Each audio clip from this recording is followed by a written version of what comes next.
plang, plang, plang, plang, plang, plang, plang, plang, plang.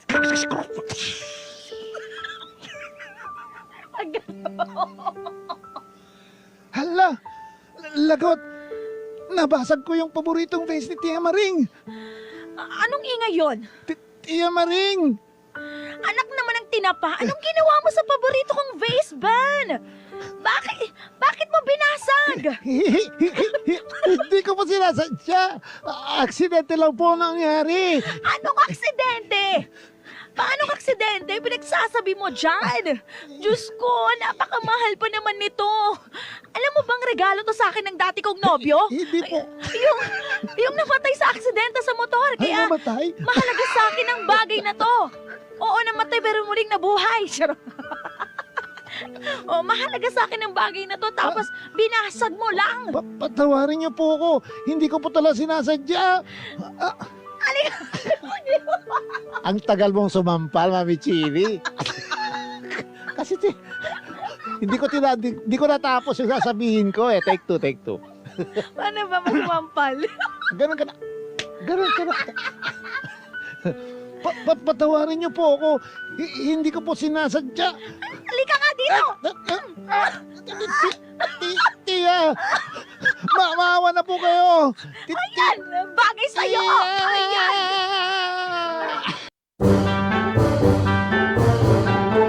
Barangay Anting-Antingan! Nice! Camera! Action!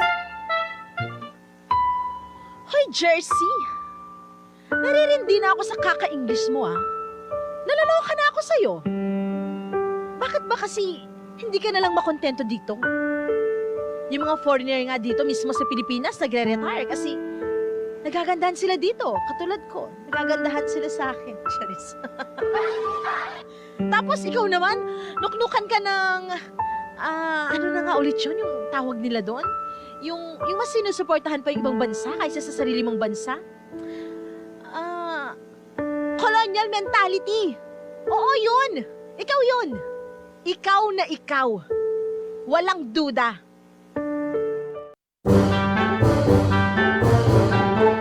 Barangay Anting-Antingan! Nice! Camera! Action!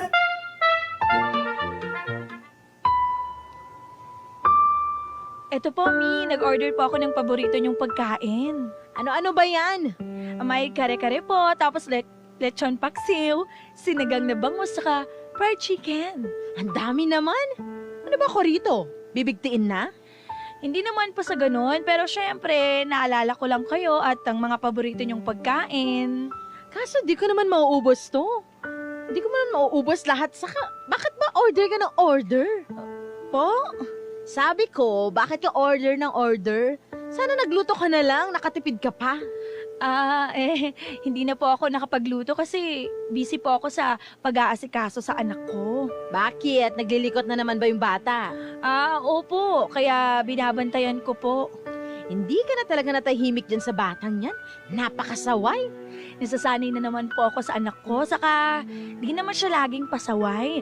Meron lang po talagang oras na malikot siya. Meron lang daw oras? Sa buong pamamalagi ko dito sa inyo, puro na kalikutan ng anak mo na nakikita ko. Tapos, napakaingay din. Nakakarindi sa tenga. Sige po, hindi ko na lang po babantay.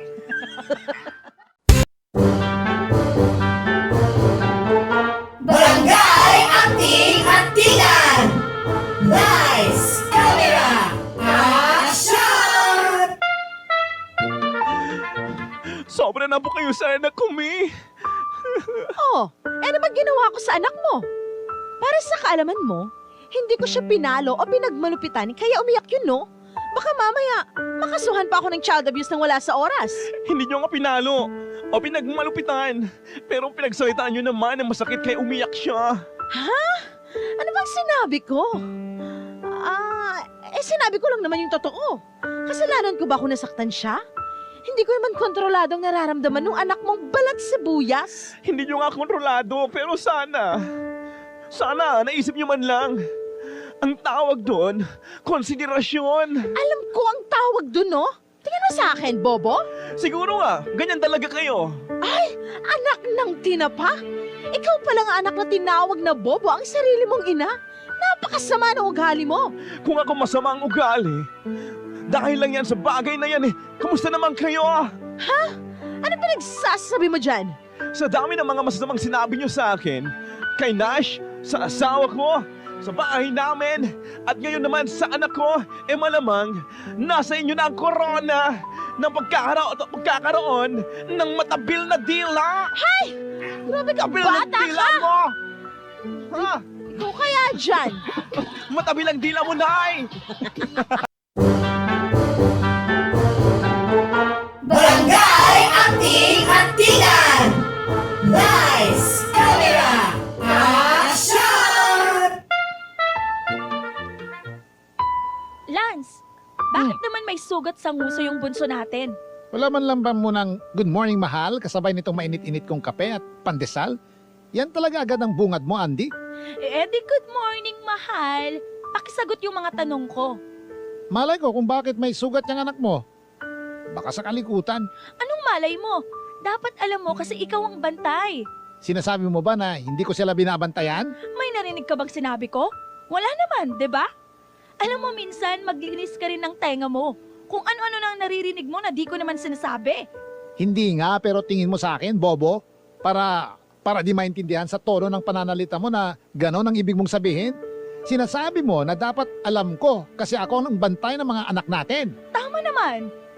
Pero dahil di ako sigurado kung paano yan, pinapalabas mo na di ko na binabantayan. Hindi naman kasi magkakasugat yung anak natin sa nguso kung binabantayan mo. Ang laki-laki kaya nung gasgas. Na paano ba yun? Hindi ko alam. Malay ko nga sabi. Ba't di mo tanungin ang panganay natin? Baka masagot niya. Yan ka eh. Lagi na lang yung panganay natin ang sinisisi mo pag may nangyayari dito. Patingin yung Ganyan. Hindi ba natural lang yan? Nagmana sa'yo na mahabang uso. Barangay LS 89.3 Forever